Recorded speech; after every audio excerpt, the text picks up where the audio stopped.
يا زمن ما عادش فيك راجل، الكل فيك باع المراجل، باعها علشان الغلط وبقى في الحرام تاجر. ما عادش ضمير ولا عاد إنسانية، الكل بياكل في بعضه والأصيل هو الضحية.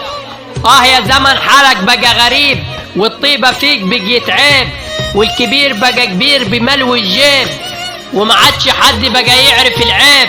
الصاحب لو ليه مصلحة كل شوية يجيلك علشان مصلحته يمدح ويكبر فيك، ولو ملوش يقابلك على الطريق ما يرمي السلام عليك.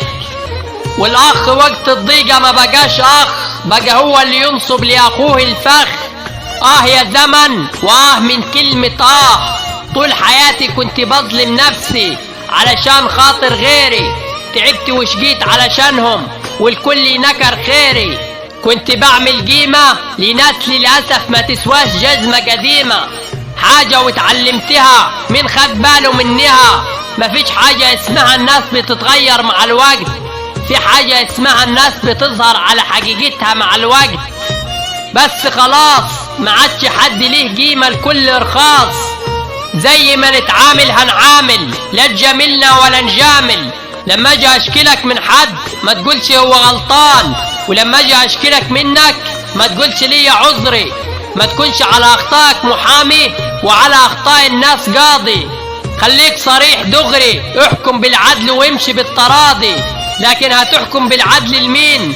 ما هو الكل محتاج والرشوة بتقلب الموازين. معاك فلوس محدش قدك، ما معاكش اقل واحد هيهدك. يا زمن الجنيه فيك بقى هو الكبير، والكل ليه عبيد، وما عادش حد اصيل، ما الاصل ضاع اكيد.